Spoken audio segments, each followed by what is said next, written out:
gira sin disco.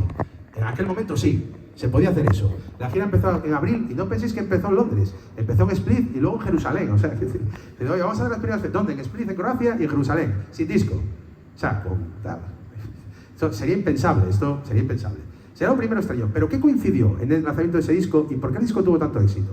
Las canciones buenas, sí, pero la coyuntura económica de la época. El 85 no era luego el 91-92. Una coyuntura internacional muy buena. Justo el CD recién salido a la luz y que escogió Philips Compact Disc a Dire Straits como grupo estandarte, como patrocinio de la gira, Philips Compact Disc, y como el grupo de este nuevo formato. Claro, eso te lo pone todo de cara. Posteriormente, Money for Nothing es el primer vídeo emitido en la MTV. O sea, son una serie de circunstancias de el aquí y el ahora que tienes que tener a favor también. Y ellos tuvieron mucho a favor. Y en la gira hay más cosas que os voy a comentar que son muy importantes, ¿no? La gira empieza en abril del 85 y acaba en marzo del 86, o sea, casi 11 meses, ¿no? Casi un año. Y en la gira, la clave del éxito fueron este tipo de espacios. Que a ver qué nos llama la atención y qué tienen en común.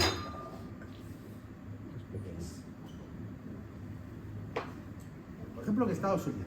Bien. Son espacios de 3.000, 4.000, 5.000 personas, 8.000 como mucho. Y diréis, esta es la banda más importante del planeta, en vez de tocar en estadios, tocó la mayoría de la gira en estos recintos. ¿Por qué? Muy sencillo. ¿Cómo todos los que trabajáis en un trabajo no artístico normal, ¿cómo se cobra? Al mes, ¿no? Bueno, en el mundo anglosajón se cobra a la semana. Y entonces, lo que se hizo, Ed Bicknell, el manager, fue muy inteligente. Allí, como hay la costumbre de pagar un sueldo, te sales de gira y tú estás pagando un sueldo por semanas, te da igual tocar 2 días que tocar 5. Los gastos son los mismos. Aquí no sería así. Cada fecha es un salario, ¿sabes? Pero aquí, ayer el salario era semanal. ¿Qué pasa? En vez de ir a un espacio de 20.000 personas, que igual lo llenas, igual no, tocamos 3 noches seguidas en 3 sitios de 7.000. Voy colgando el sold out de cada noche, voy reservando la siguiente fecha, y al final lo que queda, que es el triunfo del relato, del marketing en todo, es 248 fechas con sold out. Claro, pero en espacios de este estilo, no le estoy restando mérito, ¿eh? En vez de irse, o de repente, tocas en Los Ángeles, tocas en todo el condado de tal, en varios sitios diferentes, o sea, en Santa Bárbara, en no sé dónde, tal, en varios sitios de California, y al final, entre todos ellos, hacen el megaestadio de 50.000. Pero, sin embargo, no te arriesgas tanto y te cuesta lo mismo, porque al final tienes a la banda contratada y al staff técnico por semanas, a sueldo. La estrategia buena, ¿no? Ese es el motivo laboral, el motivo socioeconómico, ¿no? Un poco que podemos decir. Y luego había otra cosa también, otra cuestión, que es eso, la parte de marketing, de vender, que era un sold out siempre. Y luego está la parte musical, que no la vamos a negar, que es que a Knopfler nunca le molaron, y de hecho la última gira ya lo visteis, los grandes espacios. Y es que creo como conclusión a esto también, que la música de Dire Straits se resiente de los grandes espacios. Quiero decir, no es una música complicada, palabras de Phil Palmer, no es una música especialmente difícil. En armonía, no lo es, en ritmo no lo es, pero sí lo es en cuanto a matices, intensidades, dinámicas, cambios de tempo. Te das cuenta que una canción como Romeo and Juliet tiene varios tempos diferentes. Y luego ese tempo hay que recuperarlo en algún momento. Y claro, si tienes a 30.000 personas dando palmas, uno así, el otro tal, claro, eso se apodera de ti. Quiero decir, son canciones que requieren silencios, y en un estadio nunca hay un silencio, que requieren vivirlas de esa forma. Entonces, para mí el espacio antagónico a la música de Dire Straits es el gran espacio, el que hubo en la gira última, ¿no? Que coincidió el malestar que ya tenía Knopfler con eso, para mí, pero eso, ojo, insisto, y yo lo juzgo siempre como desde arriba, claro. Yo preferiría 1000 veces 3 fechas aquí, ahí, sin duda ninguna, ojalá pudiera tener una, 3 fechas ahí, que el estadio de la Super Bowl de no sé qué. Prefiero esto. Claro, quizá para el fan, pero yo prefiero esto, y tiene más sentido.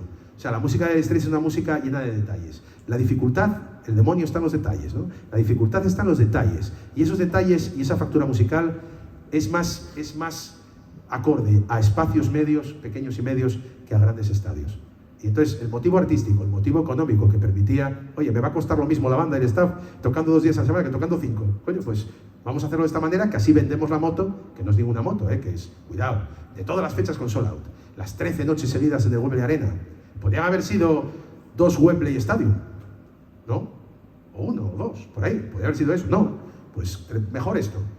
En un sitio pequeño también la producción es más barata, porque el salto de una sala pequeña como esto a la Riviera en producción no es tan grande, ¿vale? A la Riviera o al Central en Pamplona o al Anchoqui en Bilbao o a cualquier... No es tan grande el salto de producción, pero el salto de producción de ahí a un estadio es una pasada, o sea, de gasto, de multiplicación exponencial de los gastos. Entonces dices, bueno, tengo una crew adaptada a la gira, la que necesito, tengo un equipamiento técnico que me sirve tal, bueno, pues voy a buscar espacios de este tipo, y me pareció muy acertado. Y siempre manejó Ed Bicknell la carrera de Dire Straits muy bien, y muy calculado todo, y como un verdadero hombre de negocios, y no como alguien, loco, a ganar aquí dinero a las puertas, que también, pero ¿por qué no? Pero siempre con un criterio estético también, ¿no? Y por eso Mark Knopfler siempre estuvo más a gusto. En cuanto abandonó Dire Straits, volvió a los espacios generalmente más de mediano tamaño, ¿no? Ángel, hay una cosa que comentabas de los espacios. Hay que decir también que, bueno, que en la gira de la Never Street llegó a tocar en espacios muy grandes, pero también en espacios muy pequeños. Sí, en Estados Unidos siempre. Sí, en Estados Unidos siempre fue así. Tocó en Cáceres en una plaza de toros. Bueno, ya también, sí, pero hubo más, o sea, quiero decir, hubo los megaconciertos, aquí apenas hubo. Aquí, salvo alguno en Italia, en Mónaco, en el estadio del Mónaco, en tal, o sea, en Europa hubo 4 conciertos. Sin embargo, en Never Street hubo más casi de ese estilo que de los otros, ¿no? Y entonces por eso digo, y eso es, yo creo que es, yo preferí 1000 veces más ver a Mark Knopfler en solitario, pero por ejemplo, la primera gira de Golden Heart en el Palacio de la Guía, en Gijón, pese al mal, a la acústica, todo lo que tú quieras, pero yo preferí eso que el de Dire Straits en el Molinón. Porque claro, llegas ahí y por lejos que estés, está ahí, ves todo de cerca, disfrutas, es todo cálido, oyes un poco hasta lo del escenario, si estás adelante, estás como si fuese en una sala grande. Claro, estás en un estadio y ya la primera fila está a 15 metros ahí, ya no... Quiero decir, y yo os lo digo desde el punto de vista incluso personal, o sea, quiero decir, yo recuerdo, yo creo que una de las fechas de más afluencia de gente que tuvimos, no en Real Estate, en otros periodos, fue con Paula Rojo en Santander, la Semana Grande de Santander, y eran 25.000 personas, la foto del helicóptero y tal, todo el mundo, vaya guay, tocas España, digo yo toqué como si no hubiera tocado, o sea, quiero decir, estás ahí, Paula Rojo, Dani Martín y no sé qué, y Bustamante, un cartel, tal, aquello lleno, hasta la bandera y tal, la gente allí, niñas con corazones, ahí Paula y tal, estás ahí tocando y, bueno, o sea, cuánta gente y tal, miraba para Palvarín, vaya guay, yo compré esto, pero al final no supuso nada, o sea, quiero decir, yo no contacté con nadie que me gusta hacer los códigos, no miré para nadie, vi que alguien asentía, vi esa comunicación que para mí por lo menos es necesaria. Mola, como dato, pero yo prefiero otras cosas, de verdad. Ojalá pudiera tocar en estadios todas las semanas y de repente diría lo mismo y lo contrario, la misma frase, pero os lo digo de corazón. Yo creo que hay un propósito estético de él y ético incluso que va más allá de eso, ¿no? El Radio City Music Hall, donde tuvieron muchísimos problemas en Nueva York con el sindicato de operadores y tal, que no tuvieron unos problemas. Hubo conciertos que a mí que fueron deficitarios en Estados Unidos por todo. Y es que te pones a multiplicar gastos y con toda la crew que llevaban, por muy caras que estuviesen las entradas, que nunca los tuvieron, en el Radio City Music Hall caben 3.000 y pico personas, ¿vale? Tampoco, o sea, es que empiezas a multiplicar gastos y dices tú, claro, no es una banda para estos aforos, pero bueno, Estados Unidos siempre fue la obsesión de él también, su lugar, de sus raíces, y entonces bueno, pero yo creo que las giras en Estados Unidos siempre van a pérdida o lo comido por lo servido, ¿no? Así que bueno. Y el final de la gira fue en Australia y Nueva Zelanda, el cartel del final de la gira en el 86, también con tropecientos conciertos y con entrevistas en la radio de no compréis más entradas, y ¿cómo dices? Que no compréis más entradas ya, que no me voy para casa, siempre otra fecha más en el Sydney Entertainment Center, otro día y tal. Y esto fue un poco lo que fue esta gira, insisto, muy apoyada por la coyuntura de la época, por esas relaciones contractuales que había, que eran mucho más sencillas que pagar a la gente por fechas, que parece no tenía, pero esto lo busqué y lo investigué, y eso en muchas giras de esa época, que se hacía así, era más factible hacer ese tipo de espacios, hoy sería inviable. Y de verdad, yo, por mi parte, creo, no sé, lo que tenía pensado, Poco más, humildemente puedo deciros. Ya veis que fue un poco de todo, ¿verdad? No era solamente para guitarristas. Había guitarras, había vivencias, había cuestiones del disco, mi óptica personal, que no tiene por qué estar compartida por nadie, es la mía. La mía de tantos años, escuchando, leyendo, viendo, disfrutando, y es como yo interpreto esas canciones y como yo entiendo este disco. Y me alegro que hayáis venido y haber tenido este momento y haber compartido con vosotros pues esto tan especial. Por eso no quiero irme sin hacer algo, ¿no? Voy a hacer algo, voy a tocaros un tema entero. ¿Vale?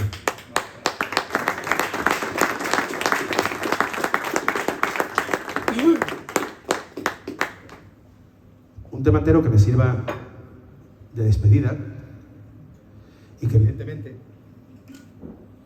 vamos a utilizar la guitarra icónica de la portada de Verdades y Negras.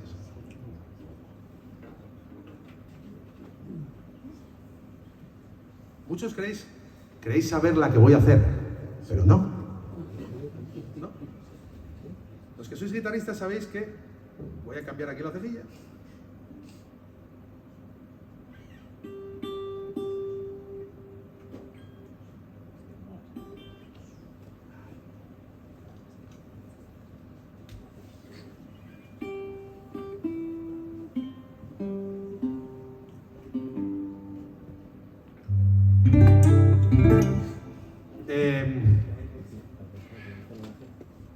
La gira del 85, que nos reúne aquí el disco, tuvo algunas joyas recuperadas para el directo de una forma increíble. Y una de mis canciones favoritas de esa gira es esta canción del primer disco, en la versión que ellos hicieron, y vamos, absolutamente, parecía una canción del disco Verdades y Negras. Esa es la clave estética de ese momento, ¿no? Porque si hiciera Romeo y Juliet de verdad, sería como demasiado evidente, ¿no? Esa hay que esperar al día 3 de enero. Y estamos aquí con toda la banda y hacemos Romeo y Juliet, con la largura que deseéis, Thunder of Love de tropecientos, lo que queráis. Por cierto, os dije antes que la canción que más me gusta cantar de Dire Straits es Juliet Streak. La que más me gusta tocar, sin duda ninguna, es Thunder of Love, sin duda ninguna. Porque en esa parte vivencial que uno tiene, Thunder of Love para mí, mi Spanish City es Llanes, cuando era pequeño, cuando vivía mi padre, que yo lo perdí con 15 años, entonces bueno, pues los recuerdos de mi padre están ligados a descubrir yo Dire Straits de niño y a escuchar Thunder of Love. Para mí era mi Spanish City, no sabía ni lo que significaba Spanish City, luego sabía que era un parque de atracciones y tal, pero era, claro, Spanish City, claro, ciudad española, Llanes, para mí era eso. Y entonces, cada vez que la toco, el momento del solo final, solamente por ese momento merece la pena todo. Los esfuerzos, la preocupación, que cómo van las entradas, cómo no sé qué, todas estas cosas de tal, y esto y lo otro, y todas estas cosas que siempre terminan siendo un show, o sea, esas preocupaciones de una gira y tal, cuando llega ese momento del Thunder of Love, ya, o sea, se acabó, o sea, en ese momento se acabó todo. Y en ese momento, fijaos, en ese momento, aquí ahora con vosotros, ahora que voy a hacer este tema, en esos momentos, y algunas veces dando clase, es donde realmente encuentro la paz. Porque veréis, algunos os pensaréis de una manera u otra, pero el ser humano está en guerra consigo mismo continuamente.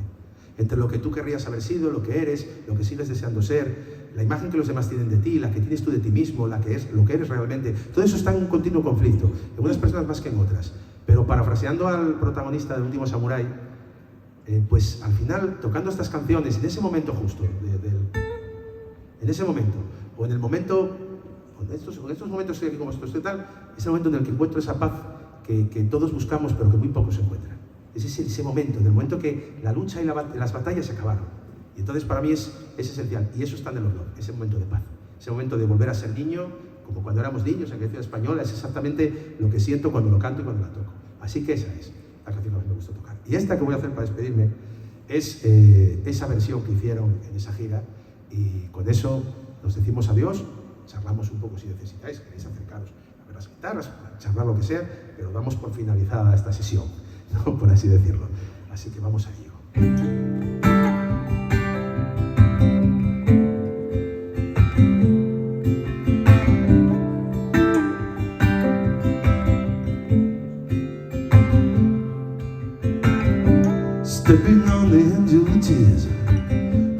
coffee beans,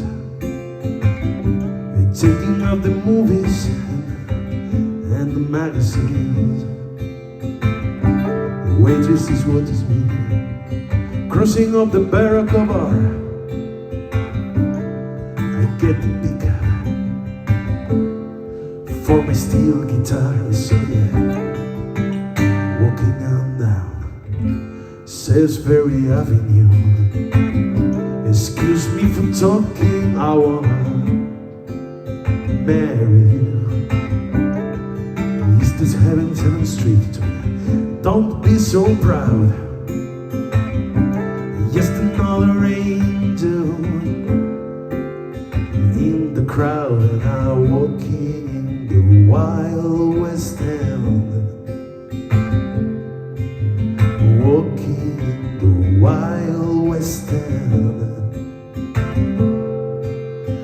Walking with your wild best friend.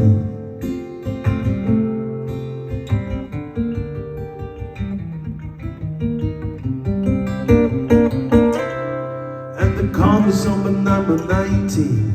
She was a honey. Big toenails and handsome, dirty with money. She has a greasy hair, she has an easy smile. Make me feel time for a while.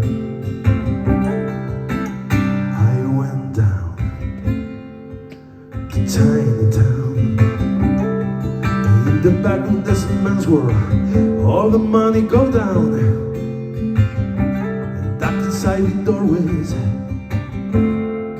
Yeah, go the duck to eat. You and me, we can beat, we can beat, we can beat. Walking in the Wild West End. Walking in the Wild West End. Walking with your wild best friend.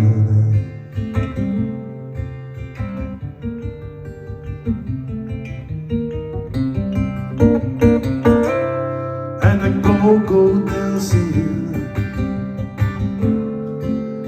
Yes, I saw her. The DJ says there's a man before. She's alright, she's alright. Yeah, do the stuff and the mind, move on mine, and close cups and candle off in the walking in the Wild West End.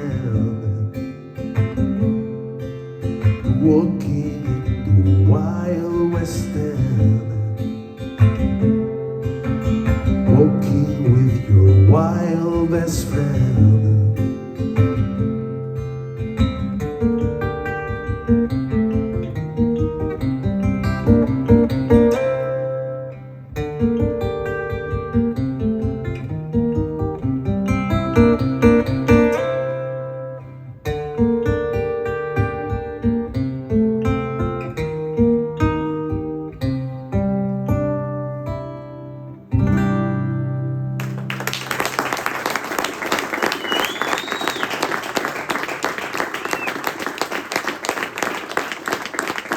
Gracias a todos por vuestra asistencia.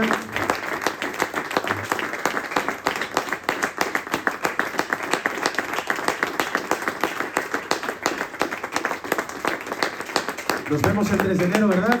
Y nos vemos ahora si queréis y charlamos sobre estas bellezas. ¿Vale? Gracias, de verdad.